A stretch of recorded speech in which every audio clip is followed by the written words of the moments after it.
Y también bienvenidos los amigos de las redes que nos acompañan. Estamos en la clase número 20, ¿no? Clase número 20. Así que en bibliología estamos viendo la personalidad, los atributos, el carácter de Dios, ¿no?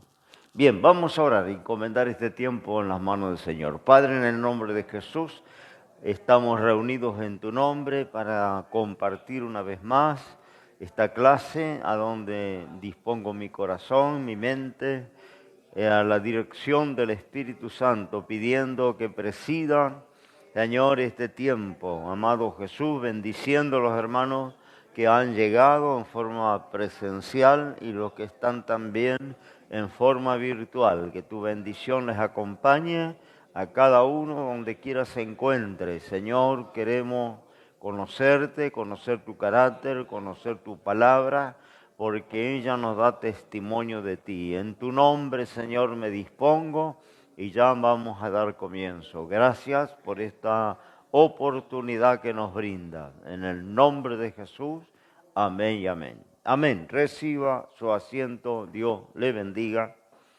Bueno, estamos viendo los atributos de Dios. El último que nos hemos quedado es en la omnisciencia, ¿no? Es decir, esto quiere significar que Dios todo lo sabe, que el conocimiento de Dios es universal, es ilimitado en espacio, tiempo y cantidad. Esta es la característica de su conocimiento que corresponde a un Dios que conoce desde la eternidad hasta la eternidad, ¿no? En toda plenitud. Y tenemos algunos textos que los va a tener en el estudio, como siempre, ¿no? En Hechos 15, 18, que dice: conocidas son a Dios desde el siglo todas sus obras. Luego tenemos un texto en 1 Samuel 23, 12. Primera de Samuel 23, 12. Ya saben los hermanos que quieren colaborar buscando los textos. Pida el micrófono para que también se escuche.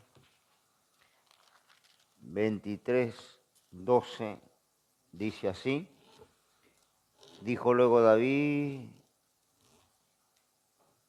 a ver si estoy bien, Primera Samuel 23, versículo 2. Dijo luego David: me entregarán los vecinos de Keila a mí y mis hombres en manos de Saúl. Y Jehová respondió: te entregarán, ¿no? El conocimiento que tiene que ver con la presencia, ¿no? Allí puse presciencia de Dios, ese conocimiento, es decir, un conocimiento del futuro que ninguna criatura conoce, ¿no? Solamente Dios tiene estos atributos, ninguna criatura creada, arcángeles, querubines, serafines, Satanás mismo, que era un arcángel caído, no tiene omnipresencia, omnisciencia o omnipotencia, ¿no? Son tres. La omnisciencia todo lo sabe, la omnipotencia todo lo puede y la omnipresencia está presente en todo lugar, sin límite de espacio ni de tiempo, ¿no? Isaías 46, verso 9 al 10. También vuelvo a decir, como decimos siempre, todos los versículos los va a tener en material. 46 de Isaías del 9 al 10. Acordado de las cosas pasadas desde el siglo, porque yo soy Dios, no hay más Dios, y nada hay a mí semejante. Que anuncio lo por venir desde el principio, desde el antiguo, lo que aún no era hecho, que digo, mi consejo permanecerá y haré todo lo que quisiere. ese conocimiento ilimitado de Dios no lo tiene ninguna criatura, eso es solo Dios. Por eso muchas veces hay errores conceptuales con el tema de Satanás. Cuando se le reprende a Satanás o se batalla en algunos movimientos carismáticos, se batalla contra Satanás, cuando Satanás no es omnipresente, no puede estar presente en todas partes. Sí está representado, podemos decir en cierta manera figurada, ahí tenemos una metáfora, ¿no? Una figura retórica, en cierta manera figurada, que está presente a través de sus representantes, porque tiene millones de demonios que le sirven, de espíritus malignos que están a sus órdenes, entonces en cierta forma tiene una omnipresencia, ¿no? Pero no tiene el atributo divino que tiene Dios. Dios sí puede estar presente aquí, puede estar presente en la otra parte del mundo, ayer, hoy, mañana, ¿no? En todo tiempo, no está limitado por tiempo y espacio. Pero las criaturas tienen que estar presentes en un sitio, no pueden estar en dos sitios a la vez. Entonces, decir que yo me enfrento con Satanás es una forma de decir que no, en la realidad no sucede, porque Satanás no puede estar presente en todas partes, ¿no? No tiene ese atributo. El conocimiento de Dios, de lo real, incluye su conocimiento eterno de las acciones de los agentes libres, ¿no? Que los agentes libres son sus criaturas. Toda criatura creada de Dios es un agente libre. Aún los ángeles son agentes libres, por eso pudieron revelarse en el cielo y acompañar a Lucifer en esa rebelión, ¿no? Si no fueran agentes libres, no se hubieran podido revelar, porque no conocían el pecado, no habían caído, los ángeles no conocían lo que era, no es como la raza humana que pecó y cayó. Los ángeles no conocieron el pecado en el cielo, ¿no? Eran un sello de perfección mucho mayor que el ser humano.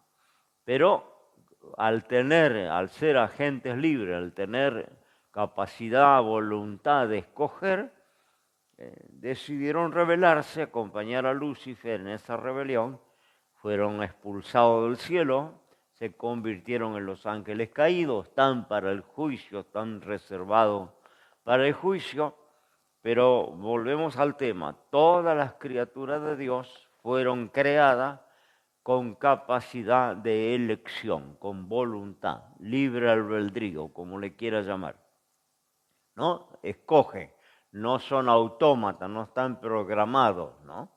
No están hechos en serie y como los aparatos, los robots, ¿no? Que tienen un programa y se ajustan a ese programa. Todas las criaturas de Dios no están programadas, son seres libres. Entonces Dios conoce las acciones de esos seres libres. La Biblia enseña que Dios no solo sabe con anticipación, sino que en muchos casos predijo las acciones de los hombres. Aún así, se reconoce la libertad y la responsabilidad de esos agentes libres en el cumplimiento de las profecías, y que no están programados, aunque Dios sabe y muchas veces ha predicho, ¿no? O predijo lo que iba a suceder con las personas o con los reyes o con las naciones, no significa que Dios condicione la voluntad, ¿no? Porque ahí hay que tener bien en claro los conceptos, ¿no? Porque si no entramos en la teoría de la predestinación, entonces hay una teoría, incluso en círculos cristianos, que si yo voy a ser salvo, no puedo hacer nada para perderme, y si voy a ser perdido, no puedo hacer nada para salvarme. entonces se vive de cualquier manera, total, está, vuelvo a decir, predestinado, está predestinada mi salvación o mi perdición, ¿no? Esto es la teoría de la predestinación, que ya nacemos con un destino. Entonces no importa lo que yo haga, si me pierdo, si me salvo. Bueno, agarran algunos textos, por ejemplo, de Judas, que era hijo de perdición, que fue a su lugar, dice la Biblia. Pero vuelvo a decir, si miramos bien la Escritura, Judas tuvo oportunidad para retrotraerse, para arrepentirse, para no hacer lo que iba a hacer. Tuvo oportunidad, Jesús le dio varias oportunidades, ¿no? Hasta el último momento, cuando lo entrega con un beso, el Señor le dice: amigo, con un beso entregas al Hijo del Hombre. Esa fue, creo, la última oportunidad que le dio para decir: Señor, me arrepiento, perdóname. ¿No? Él podía hacer esto, ¿no? Y no lo hizo. Entonces fue a su lugar, que Dios en su omnisciencia sabía ese destino, conocía las acciones que iba a llevar a cabo Judas, pero Dios no interviene en la voluntad de los seres humanos, no están presionados, programados para, ¿no es cierto?, que se pierda o se salve. Somos seres dotados, si no Dios se contradiría a sí mismo, porque Él nos dio la capacidad de la voluntad, de la elección, ¿no? Continuamente elegimos qué comer, elegimos a dónde ir, elegimos qué hora levantarnos, elegimos dónde trabajar, continuamente estamos ejerciendo, ¿no es cierto?, la capacidad de decisión, continuamente. Y Dios sí marcaría o nos programaría o nos encasillaría, ¿no?, en un sistema ya, vuelvo a decir, marcado. Él mismo quebraría ese don que dotó a sus criaturas. Vuelvo a decir, Él podía hacer que los ángeles no se rebelaran, y lo permitió. Y en el cielo, no en la tierra tan lejos, allá en el cielo, ¿no?, donde está su reino, Él permitió que hubiera una rebelión que no fue de 1 o 2, sino de la tercera parte de los ángeles. Esto es un número imposible de contabilizar, porque la Biblia dice que son millones de millones, ¿no? Los ángeles que sirven a Dios, no se sabe el número, pero sí podemos decir que se reveló la tercera parte. Esto indicaría esa cantidad. Esta cantidad fue la que se plegó en la rebelión de Lucifer y fueron echados, expulsados de la presencia de Dios, ¿no? Están reservados, dicen, prisiones de oscuridad para el día del juicio, ¿no?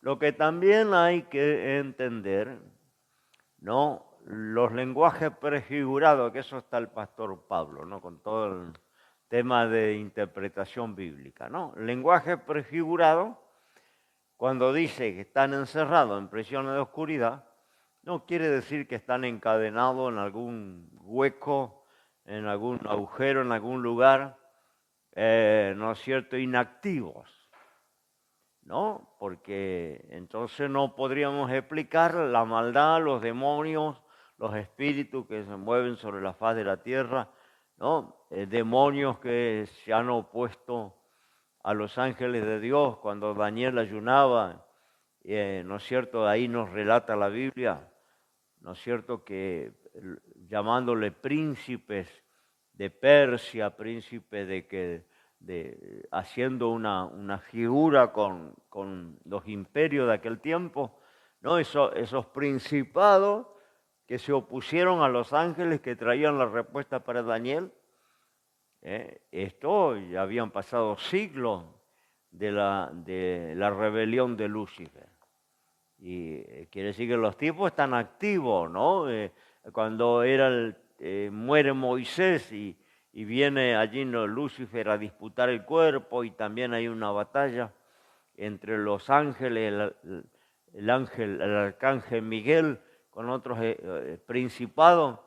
Bueno, todo esto indica que están activos. Cuando la Biblia dice están encerrados en prisiones de oscuridad, quiere decir que están privados de la luz de Dios, de la comunión con Dios. Están privados, están en la oscuridad, ¿no? Fueron echados de la luz de Dios, la luz del cielo, y están en esas prisiones de oscuridad, de tiniebla, esperando el día del juicio final, donde la iglesia va a ser jurado en ese juicio final, ¿no? En el juicio del gran trono blanco, ¿no? En ese juicio del gran trono blanco se van a juzgar a los ángeles caídos, a la humanidad completa desde que hubo gente hasta ahora, los muertos, todos los muertos, desde que existe el hombre, resucitarán, será la última resurrección, pero van a resucitar para compadecer en el juicio del gran trono blanco. Ese juicio lo preside el Padre, eso lo vio Daniel, lo vio Juan, lo relata en la Escritura. Juicio que preside el Padre, pero la iglesia será jurado. Esto lo revela Pablo cuando dice, ¿no?, que debemos juzgar, porque también hay por allá una enseñanza: no juzgue, hermano, no podemos juzgar, ¿quién somos para juzgar? No, hay que leer un poco más las cartas apostólicas, porque tenemos cantidad de enseñanzas que nos mandan juzgar.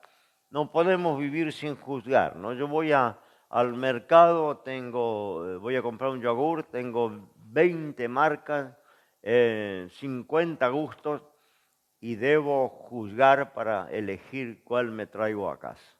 ¿Qué juzgo? El precio, el gusto, la marca, qué sé yo, ¿no? Usted va allá en la góndola y está juzgando, ¿no? Y continuamente la capacidad de juzgar, que significa evaluar, comparar, equiparar, ¿no? Eso es juzgar, discernir. Eso es un atributo de las criaturas que nosotros usamos de forma continua. Si usted me está escuchando esta noche, usted tiene que juzgar lo que yo digo. No se lo puede abrir y tragar todo como el avestruz. Tienen que juzgar si es coherente, si es razonable, si coincide con la palabra. ¿No es cierto? Usted tiene que hacer un juicio de valores. Continuamente le va a cobrarle o le pagan una cuenta, usted juzga si el dinero es válido, si el dinero no es cierto, no es falso, está juzgando si le están pagando lo correcto. El juicio de valores hacemos en forma continua, constante. Esto es un error decir no podemos juzgar. Y Pablo, hablando de esto, cuando había ya un fulano dentro de la iglesia que se acostaba con la mujer del padre, ¿no? Y Pablo envió una carta porque él no podía ir a Corintios. Eso está en capítulo 5, capítulo 6, 1 Corintios. Dice, yo ya juzgué al que hizo tal cosa. Y ustedes, en vez de estar, en vez de, ¿no es cierto?, estar alegres o condescendientes o tolerantes en ese tema, tendrían que estar de duelo por tener ese personaje dentro de la congregación. Quitad de entre vosotros ese perverso. No, había que tomar una decisión de limpieza, ¿no?, de ese pecado que estaba en la congregación. Y Pablo dice, yo ya juzgué al que tal cosa hizo. Ya lo juzgó. ¿Cómo? No podemos juzgar. Y él dice, yo juzgué. Ahora júntense ustedes, mi espíritu con ustedes, con la potestad de nuestro Señor Jesucristo. Después lea el texto en su casa. ¿Cuál es la potestad del Señor Jesucristo? Si usted busca la referencia, le va a llevar allá a Mateo 16, creo que es donde le dice a Pedro, sobre esta roca edificaré mi iglesia, ¿no? Y a ti te daré las llaves del reino de los cielos. Lo que atares aquí será atado allá, lo que desatares aquí será desatado allá. esa potestad que dice Pablo, júntense en ustedes, mi espíritu con ustedes, porque no podía estar presente, con la potestad, la autoridad de nuestro Señor Jesucristo. ¿Cuál es la autoridad? Autoridad delegada que le entrega a la iglesia, de atar y desatar. Y lo que se ata acá, se ata en el cielo. Lo que se desata acá, se desata en el cielo. No está tampoco refiriéndose a atar demonio, atar espíritu y todo ese delirio que apareció, ¿no es cierto?, en los últimos tiempos. No, está hablando de autoridad delegada a la iglesia para atar con Cristo a los que hacen la confesión de fe y reciben al Señor en sus corazones.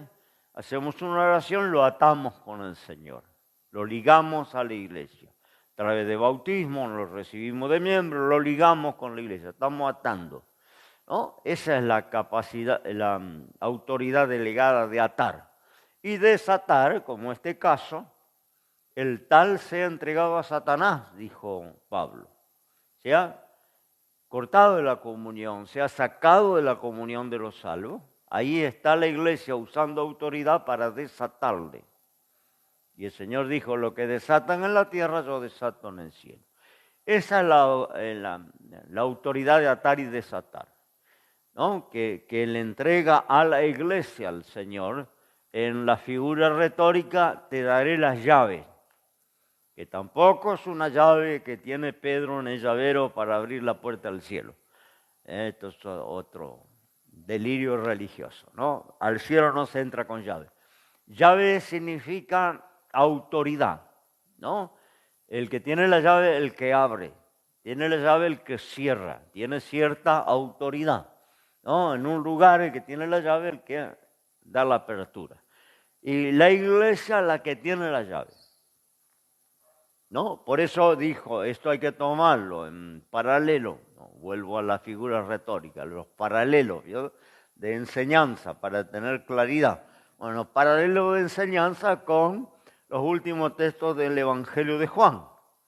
Cuando el Señor resucitado se presenta a los discípulos, que estaban todos encerrados por temor a las autoridades, se presenta al Señor. Cuando Tomás mete el dedo en el agujero, cae de rodillas, confiesa al Señor.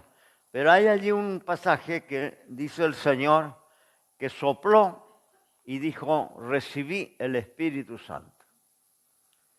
Y ese también hay que tomarlo en paralelo de enseñanzas generales, porque estos mismos que el Señor sopló y le dijo, recibí el Espíritu Santo, son los que luego en el aposento alto van a comenzar a hablar en lengua, el Espíritu va a soplar en aquel lugar, se van a repartir lenguas como de fuego y van a comenzar el Pentecostés.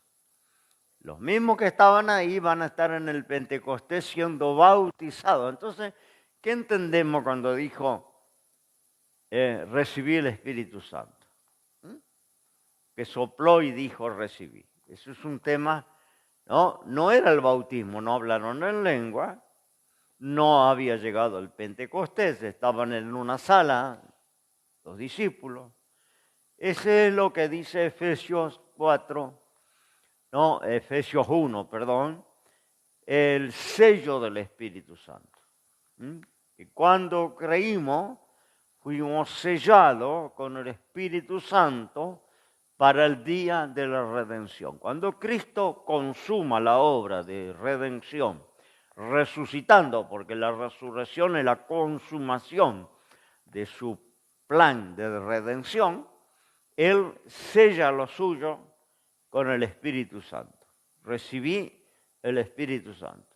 Luego le dijo, queden quietos en Jerusalén hasta que sean investidos de poder de lo alto. Y luego me van a hacer testigo en Jerusalén, Judea, Samaria y hasta lo último de la tierra. Pero ustedes tienen que ser equipados, quédense en Jerusalén hasta que reciban el equipamiento, bautismo del Espíritu Santo. Pero cuando creímos ya fuimos sellados con el Espíritu Santo. No, el bautismo es otro nivel. Bautismo significa completo, lleno, cubierto, Eso significa la palabra bautizo, es la palabra griega, donde se deriva bautismo, ¿no? Lleno, completo, cubierto. Por eso se le baja en las aguas y se le cubre, porque es símbolo de sepultura, ¿no? Y un muerto se le tapona con tierra, no se le tira un puñadito, no se le salpica, ¿no? Se le sumerge bajo del agua, el agua le debe cubrir. ¿No? Y eso es el bautismo del Espíritu Santo. Ya tenemos el Espíritu Santo porque no podríamos aceptar a Cristo si no es por una obra del Espíritu Santo. La Biblia dice, nadie puede llamar a Jesús Señor si no es por el Espíritu de Dios. Cuando yo acepté a Cristo fue porque el Espíritu me convenció, ¿no? Trajo convicción a mi corazón y creí en el Señor y le recibí. Eso se llama el sello del Espíritu Santo, ¿no? Porque hay gente que dice, entonces si yo no hablo en lengua no tengo el Espíritu Santo. No, desde el momento que creyó, fue sellado. Y esto está en Juan, el último capítulo, cuando dice, sopló y le dijo, recibí el Espíritu Santo. Pero no hablaron en lengua, ninguno de ellos, porque no era bautismo. Y ahí está, ¿no es cierto?, certificando lo que dice Efesios, ¿no? Que cuando hemos creído fuimos sellados para el día de la redención.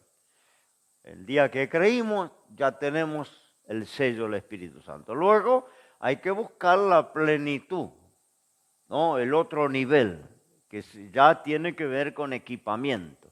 Porque alguno pregunta, entonces si yo no hablo en lengua no soy salvo. No, si aceptó a Cristo es salvo, y para aceptar a Cristo fue por una obra del Espíritu Santo, ¿no? Entonces tiene el Espíritu Santo en el momento que usted creyó, si no, no puede creer en Cristo si no es por una obra del Espíritu Santo, ¿no? Pero en ese mismo texto de Juan, vamos al paralelo de atar, desatar, ¿eh? En ese mismo texto de Juan, después que sopló y le dio el Espíritu Santo, dijo, a quien le remitiere los pecados, les serán remitidos. A quienes se los retuviere, les serán retenidos. ¿Quiere leerlo? Porque estoy de memoria y alguno me mira con cara rara y digo, bueno, cuando yo voy de memoria, alguno puede dudar de lo que estoy diciendo. Juan 21. A ver.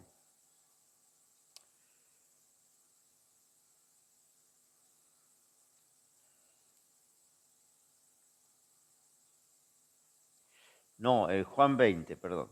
El capítulo antes del final. Juan 20.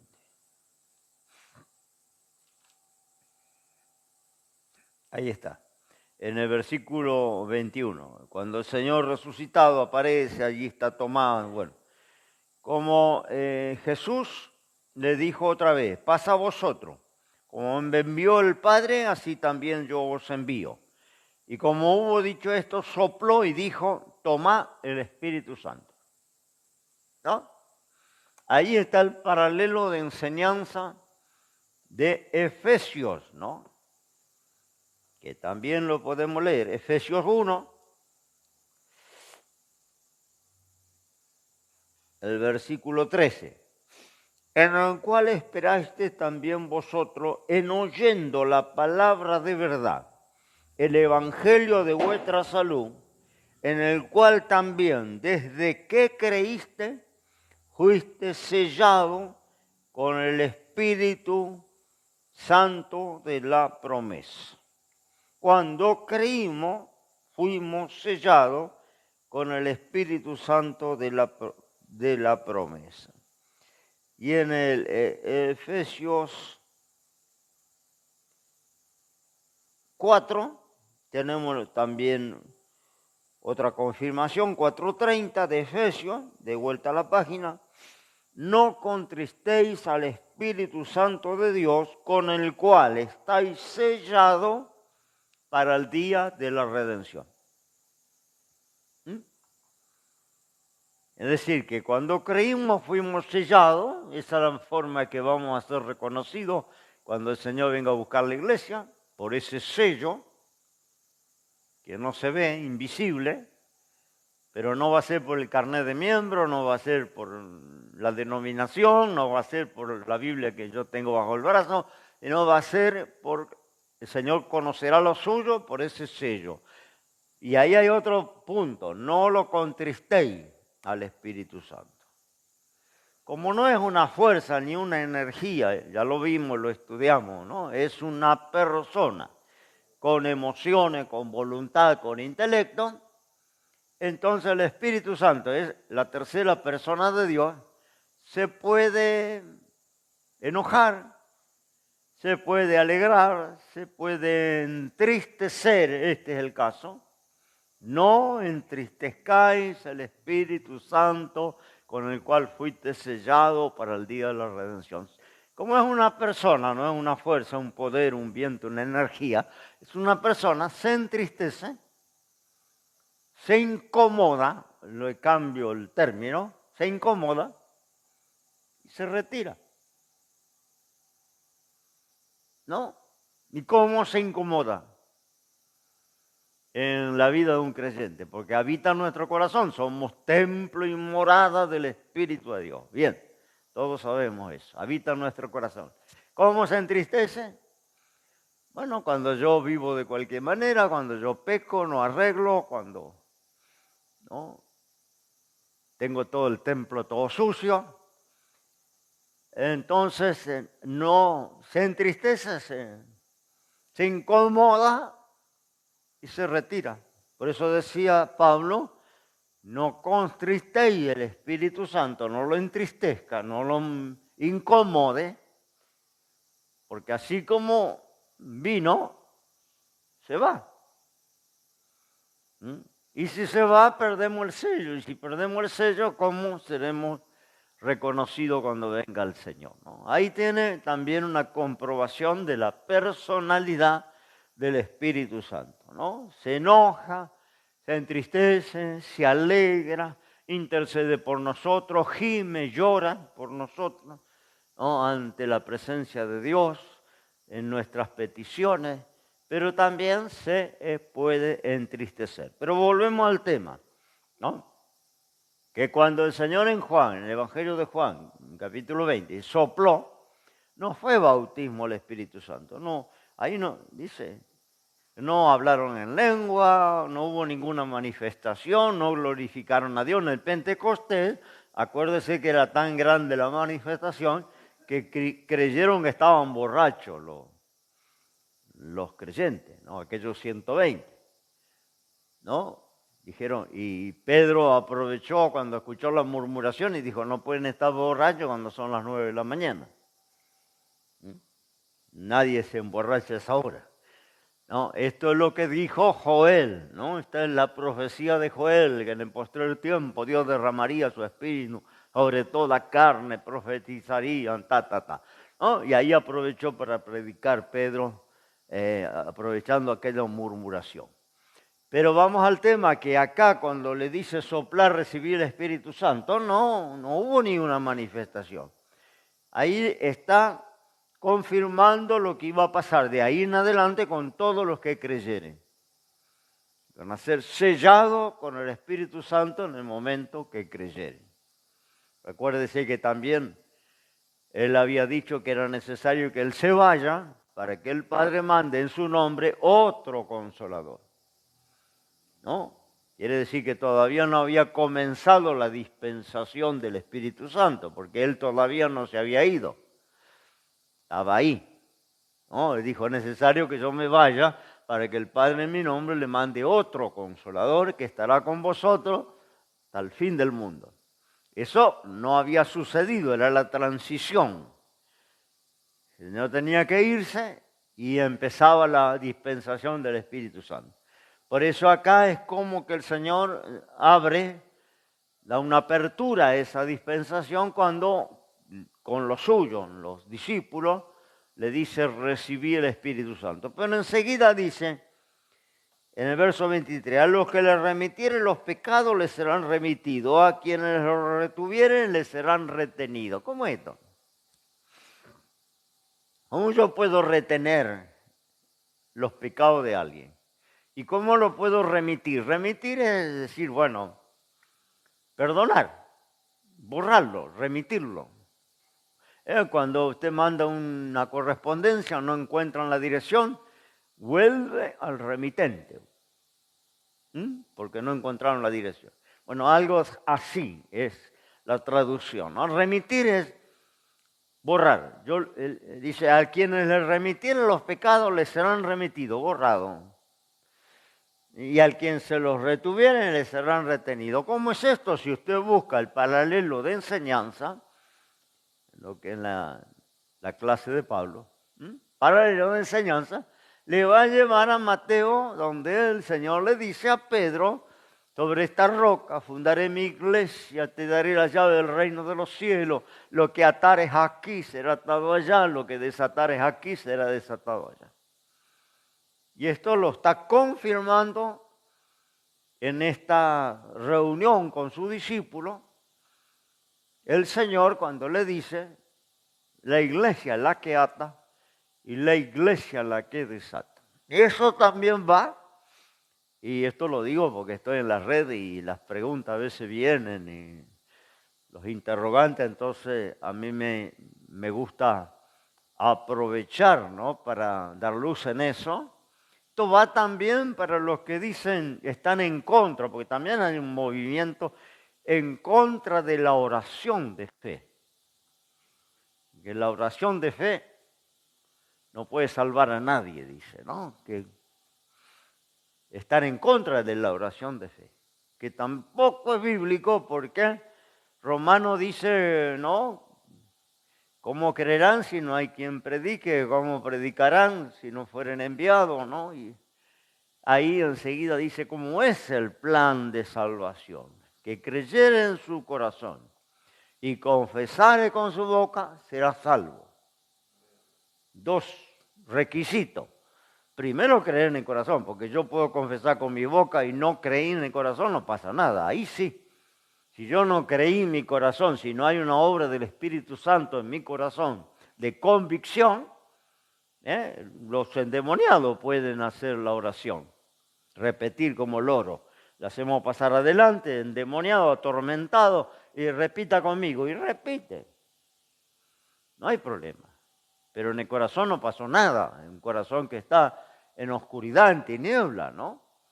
Pero puede con la boca, porque ningún espíritu es mudo. Entonces, esto es cierto, ¿no? Si solo repite con la boca y no hay una obra interior, no se produce la salvación. Pero si hay una obra interior, luego yo debo confesar con la boca, ¿no? Entonces la oración de fe, ¿cuál es el sentido? Que confiese con la boca, suponiendo que ya en el corazón sucedió, ¿no? La convicción del Espíritu Santo. Entonces yo le hago confesar al Señor con su boca y luego oro para que Dios le tome, le perdone, le anote su nombre en el libro de la vida, lo reciba por hijo, por hija, usando esta autoridad delegada que Pablo le dice a los corintios, júntense en ustedes, mi espíritu con ustedes, y con la potestad del Señor Jesucristo, saquen ese perverso de medio de ustedes que sea entregado a Satanás, sea desligado de la comunión, ¿no? Entonces, esa autoridad delegada del Señor de atar y desatar la usamos todas las veces que cualquier creyente en un hospital le predica a alguien, ¿no? Cree, acepta a Cristo, le tiene que guiar en una oración de fe. Confesar la persona debe confesar con la boca y luego usted, ¿no es cierto?, miembro de la iglesia del Señor, le acompaña o ora por esa alma que el Señor le remita los pecados. Señor, perdónale sus pecados, anota su nombre allá en el libro de la vida, tómale como tu hijo, ¿no? Bueno, etcétera. No, usted está remitiendo los pecados, usted le está atando con el Señor, porque está pasando, esa alma está pasando de la potestad de Satanás a la potestad del Hijo de Dios, de las tinieblas a la luz, Y usted como creyente, parte de la iglesia, usted le acompaña, ¿no es cierto?, orando por él, porque el que se convierte a veces ni sabe cómo tiene que orar, usted le acompaña y después ora para que Dios le perdone, remita los pecados. Lo que dijo acá el Señor, la potestad que le entrega a los discípulos y la potestad que le adelantó a Pedro cuando le dijo que iba a fundar la iglesia.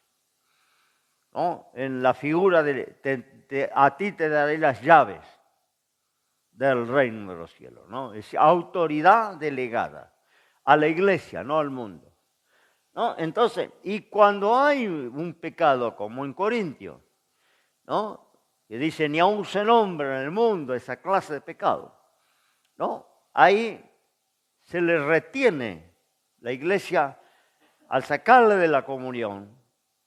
No es que le llaman a Satanás y le dice, vení Satanás que te voy a entregar a Carlito o a Juancito. No. Al cortarle, sacarle de la comunión, ¿en qué reino cae? Automáticamente, porque hay solo dos reinos. O yo pertenezco al reino de Dios, si no pertenezco al reino de Dios, ¿a qué reino voy a pertenecer? Si alguien es cortado de la comunión, sacado de la comunión, ¿no?, automáticamente se le entrega a Satanás. ¿Me entienden? No es que invocamos al diablo para decirle llévate a este, sino que al salir de la potestad de Cristo, ¿en qué potestad cae? Antes de venir a Cristo, ¿a quién pertenecíamos? Hay dos señores nada más en el mundo. Hay dos reinos nada más. O pertenecemos a uno o pertenecemos a otro. O somos hijos de Dios o somos hijos del diablo. Hay otra. Soy ciudadano del reino de los cielos o soy ciudadano del infierno. Entonces, cuando se le saca de la comunión a alguien por mal testimonio, por pecado, por mala conducta, ¿no?, la iglesia tiene la autoridad, no el pastor, la iglesia. Por eso nosotros seguimos usando en nuestras asambleas la aprobación de la iglesia. Usted levanta la mano, ¿de acuerdo? Esto no se usa más. Nosotros seguimos usando porque la iglesia es como dice en la democracia, el pueblo es el soberano, ¿no? Aunque algunos gobiernos se enseñorean, pero cuando viene la votación en una democracia le vuelan con el voto y viene otro. Entonces, ¿quién es el que manda? El pueblo, con su votación, elige las autoridades, ¿no? Y lo mismo en la iglesia, ¿no? Sí, hay pastores, hay evangelistas, hay ancianos, diáconos, pero la última decisión es la iglesia la que ata y la iglesia la que desata. Por eso en nuestra asamblea decimos, podemos recibir al hermano fulano, está perseverando, está dando un buen fruto, está con nosotros, podemos recibir, amén, la iglesia le ató. El hermano cayó en pecado, tenemos que tomar una decisión, no va a quedar fuera de la comunión, la iglesia está de acuerdo, amén. Le desatamos, ¿no? Eso es lo que el Señor confirma en Juan, que se lo dijo a Pedro. Autoridad delegada de atar y desatar, nada que ver con los espíritus, atar los demonios, atar los espíritus, no existe esto. Esto es un delirio místico, como las guerras espirituales, ¿no? Son delirios porque, ¿no? ¿Cómo se pelean? En el aire pelean, tienen una espada invisible. Van los demonios, van y atan los principados y atan los espíritus. ¿Cómo le atan? Porque los tipos están sueltos, andan siempre sueltos o se sueltan o están mal atados, no sé cómo el tema, pero no se le puede atar. Y se agarran del texto que Jesús enseñó que no se puede saquear la casa del hombre fuerte si primero no se le atare. No se le pueden sacar las joyas al hombre fuerte si primero no se le atare. Esto lo enseñó Jesús, pero no para que nosotros intentemos atar al hombre fuerte. Eso iba a ser él en la cruz. Él está adelantando la obra de la cruz. Y Él está diciendo que las joyas del hombre fuerte son las almas que Satanás tenía en sus manos, perdidos para siempre, condenados para siempre, no había salvación. El hombre fuerte era el que dominaba y tenía sus joyas, sus valores, y nadie se las podía tocar porque le correspondía por ley de Dios. Yo lo expliqué antes. La ley de Dios decía, el que pecare morirá. Entonces las joyas, que son las almas, los valores, eso se lo entregó Dios en las manos al hombre fuerte. Le correspondía por ley. Entonces nadie le podía quitar la joya. Para eso hacía falta la redención, la expiación, la sustitución, Cristo muriendo por los pecadores, el inocente por los culpables, y era el plan de Dios para saquearle al hombre fuerte la joya. Había primero que atarlo y la redención lo ata. ¿Me entiende? Le quita la fuerza, le quita el derecho que tenía sobre la joya. Entonces Jesús en la cruz ató al hombre fuerte y lo saqueó. Parte de esas joyas, hoy estamos acá. ¿No? Estábamos en las manos, perdidos para siempre, condenados para siempre, pero Cristo logró saquear al hombre fuerte y atarlo primero. Es decir, ahí tenemos otra figura retórica, ¿no? Le ató, quiere decir, le quitó los derechos que tenía por ley de Dios. Perdió los derechos.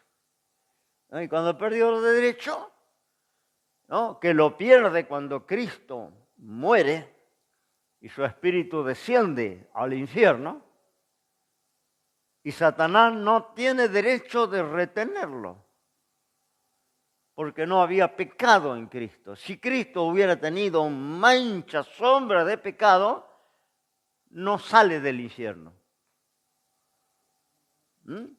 Nunca podía haber salido del infierno, porque el pecado le daba el derecho a Satanás de cerrar el cerrojo sobre los muertos. Tal así que los tenían todos allá en aquel lugar, ¿no? El Jade o el Seol, allá los tenía todos. Abraham, a Moisés, todos estaban allá, ¿no? David, en todo. Porque no hay justo ni un uno. Todos pecaron, todos están destituidos de la gloria de Dios. Es decir, que Dios le daba el derecho a él de cerrarle el cerrojo sobre los muertos.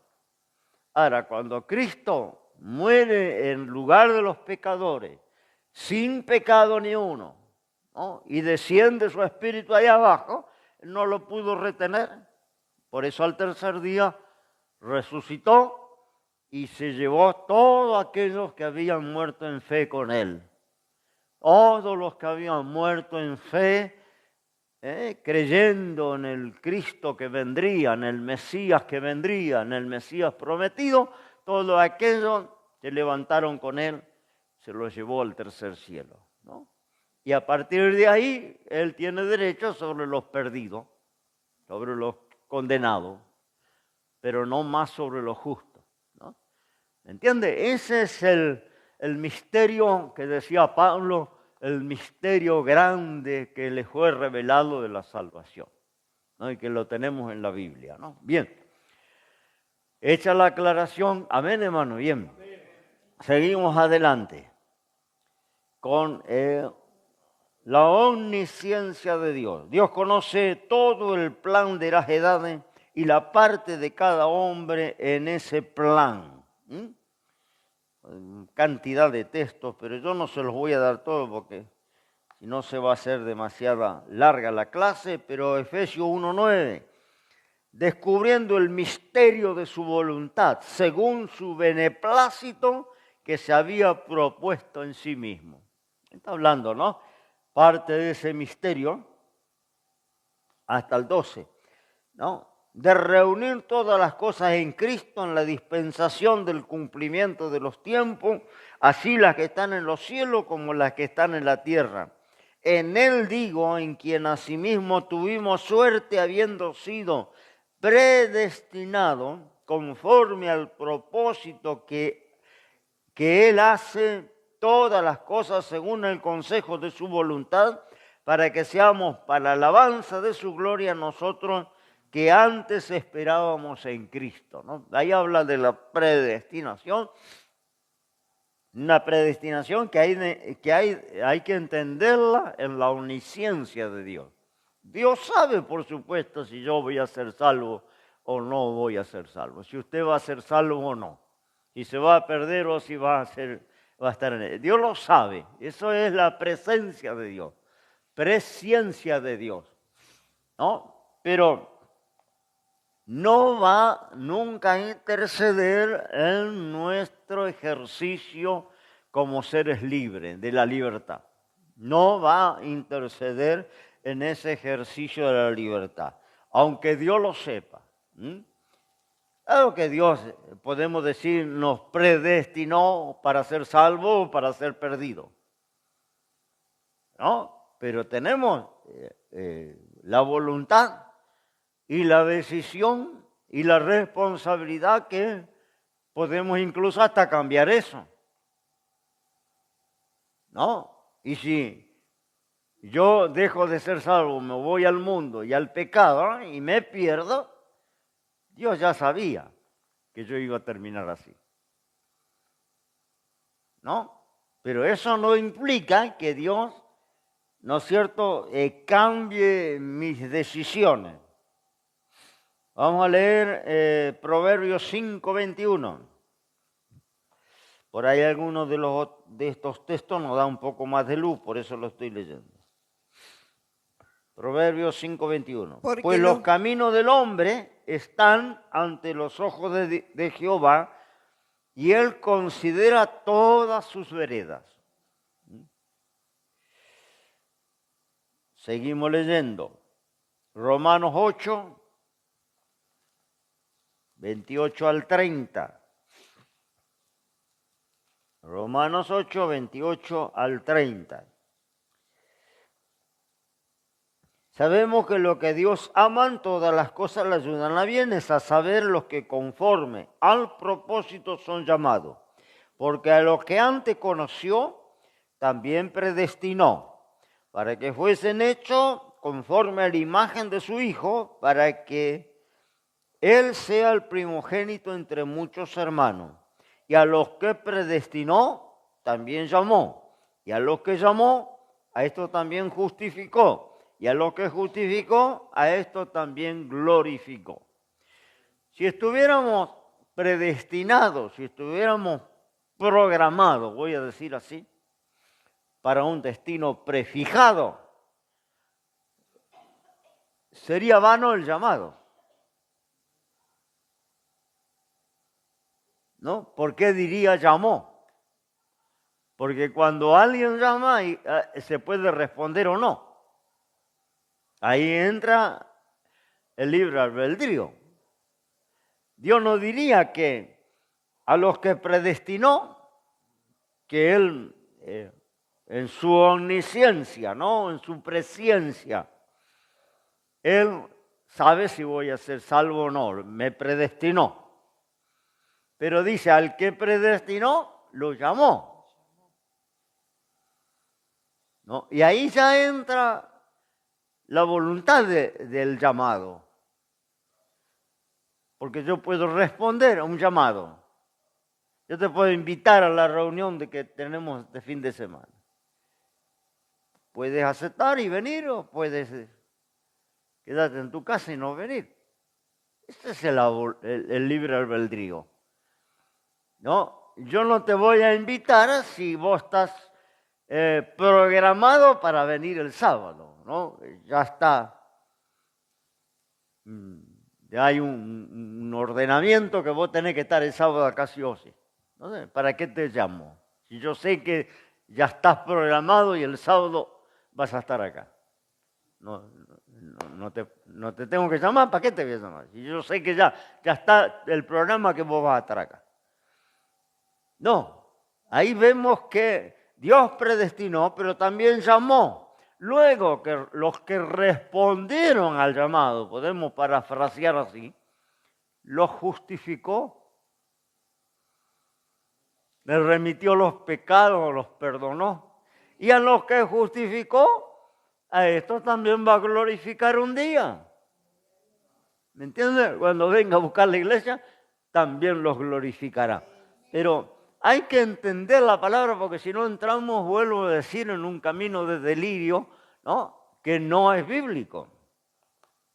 Vamos a mirar otro texto más, Efesios 3.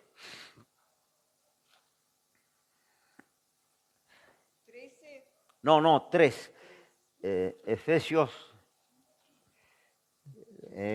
tenemos Efesios 3, del 4, verso 4 en adelante. Leyendo lo cual podéis entender cuál sea mi inteligencia y el misterio de Cristo, ¿no? Cuando habla de misterio, está hablando de ese plan maravilloso de Dios, el cual misterio en otro siglo no se dio a conocer a los hijos de los hombres, como ahora es revelado a sus santos apóstoles y profetas en el Espíritu.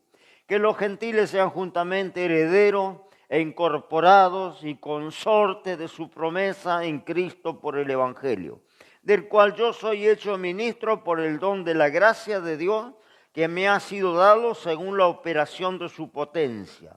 A mí, que soy menos del más pequeño de todos los santos, he dado esta gracia de anunciar entre los gentiles el evangelio de las inescrutables riquezas de Cristo y de aclarar a todos cuál sea la dispensación del misterio escondido desde los siglos en Dios, que crió todas las cosas, para que la multiforme sabiduría de Dios sea ahora notificada por la iglesia a los principados y potestades en los cielos.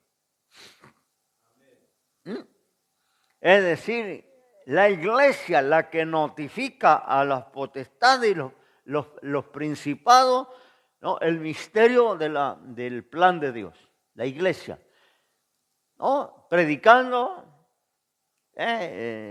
remitiendo los pecados de los que se convierten, ¿no? La iglesia. No, por eso cuando dice que Cristo descendió a las partes más bajas de la tierra y predicó a los espíritus encarcelados, no fue a predicar el evangelio. Ahí hay que entender, la palabra predicó quiere decir notificó, quiere decir anunció. ¿Qué cosa? Que el plan de Dios estaba consumado.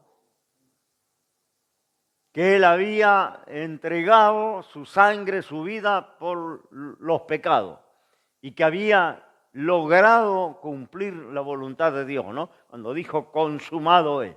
Él desciende allá en la muerte, en los 3 días que estuvo muerto.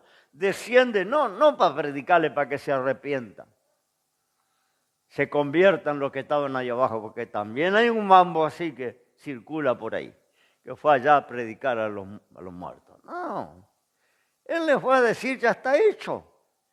El plan, porque aquellos que murieron en fe, que estaban ahí abajo, David, Abraham, ¿qué podemos decir? José, Daniel, todos los que, Noé, todos los que habían muerto y estaban allí en el lugar de consolación, no podían ser atormentados, a donde fue Lázaro, lugar de consolación, diferente, separado del lugar de tormento, donde estaban los incrédulos.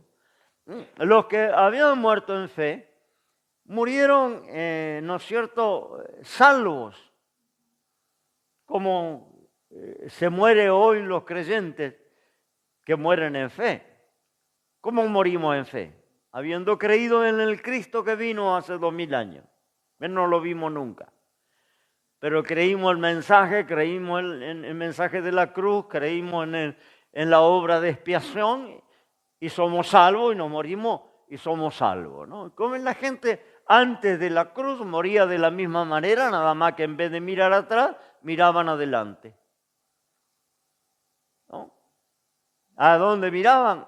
A la cruz, al Mesías prometido, al Salvador que vendría, al Hijo de Dios que se haría hombre. Eso ya estaba profetizado y conocían los justos de la antigüedad, conocían que vendría alguien un día que sería llamado consejero, admirable, príncipe de paz. Isaías habla de eso. Que una virgen daría a luz un hijo y ese sería el Emmanuel, Dios con nosotros. Bueno, los antiguos miraban en fe hacia adelante, creyendo en eso, que no lo vieron. Entonces, como no lo vieron, Cristo desciende. Cuando desciende su espíritu allá abajo, le da testimonio de lo que ellos no vieron y esperaron siglos, ¿no? Entonces le da testimonio, está hecho. El Mesías vino, nació de una virgen, vivió 33 años, murió en la cruz, cargó los pecados de todos ustedes, de todos vosotros, murió por los transgresores, fue herido por los que pecaron, ¿no? Les dio testimonio.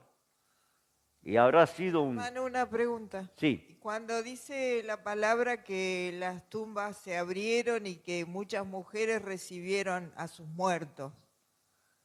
Sí, porque hubo ahí vamos a 1 Corintios 15, donde Pablo enseña cómo será la resurrección, porque había también una secta de judíos que no creían en el alma, en el espíritu y tampoco en la resurrección. Entonces Pablo enseña, había entrado esa enseñanza en las iglesias, Pablo enseña cómo es la resurrección.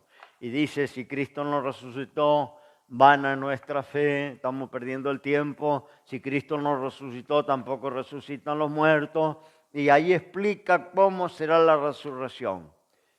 Cristo, primeramente, las primicias, luego lo que son de Cristo en su venida y al final, en el gran juicio, en el último tiempo, al final, todos los muertos resucitarán, ¿no? Entonces está el orden de la resurrección. Primero Cristo resucitó al tercer día y junto con Cristo las primicias, que ahí hay toda una figura, una tipología, porque el sacerdote de Israel, ¿te acuerdas que cuando el hebreo iba a levantar las cosechas llevaba las primicias, los primeros frutos, las primeras gavillas? Y se le entregaba al sacerdote y el sacerdote dice que levantaba esas gavillas y las mecía delante de Dios, las presentaba, ¿no?, a Dios, y luego el hebreo levantaba la cosecha completa, el campo, ¿no? Pero primero tenía que presentar las primicias a Dios. Entonces, Cristo presenta esas gavillas, esa primicia al Padre, que son aquellos que resucitan con Él. Muchas tumbas de los santos se abrieron y hubo una resurrección, no masiva, pero hubo una resurrección, podemos decir un manojo de gavilla, de primicia, de adelanto de la gran cosecha, que viene cuando el Señor venga a buscar la iglesia. Esa es la cosecha de los campos, cuando todos los que esperan en Cristo serán resucitados, ¿no? Eso ocurre en la venida del Señor. Pero en la tipología bíblica, cuando Cristo resucita, resucitan con las primicias. Resucita con una cantidad de santos que resucitan con Él. Bueno, no quedan andando por la tierra, ¿no? Se van con el Señor. Porque el Señor se fueron al cielo, no quedaron por ahí. ¿Me entiende? Fue la gavilla presentada ante el trono del Padre. Que mismo Él lo hace cuando le dice a las mujeres que lo querían tocar, no me toque, porque no he subido a mi Padre y a vuestro Padre. Subo allá y después me encontraré, dígale a los discípulos que me encontraré con ellos. Entonces, Él cuando resucita, se presenta delante del trono de Dios, presenta su obra consumada, se presenta Él como primero de la resurrección, ¿no? Porque las otras resurrecciones, como la de Lázaro, el joven, el hijo de la viuda de Naín, y esas resurrecciones fueron resurrecciones temporales, no eternas. Se volvieron a morir los tipos. ¿Me entiendes? No fueron resurrecciones eternas, ¿no? Fueron resurrecciones temporales. No sé cuántos años habrá vivido Lázaro, pero un día se murió en serio. Y el hijo de la viuda de Naín, y la joven allá que estaba muerta, que el Señor resucitó, y la Dorca que resucitó el apóstol, ¿no? La Dorca Tabita. Sí, la resucitó, volvió a la vida, pero después no fueron resurrecciones de cuerpos glorificados, fueron resurrecciones de carne, de cuerpos mortales, que volvieron a la vida. La resurrección de cuando venga Cristo es eterna, de cuerpos glorificados, no de carne. Por ahí la carne nuestra ya está en el cementerio. Bien, me quedo por acá, se fue la hora y ya entra el pastor Pablo. Damos gracias al Señor. Cualquier pregunta, duda, deríbela en los comentarios y yo le contesto cuando leo. Allí bajo del video usted haga los comentarios y las preguntas que quiera, ¿no? Y también es bueno si nos saluda y nos dice cómo recibió la clase, de dónde está escuchando.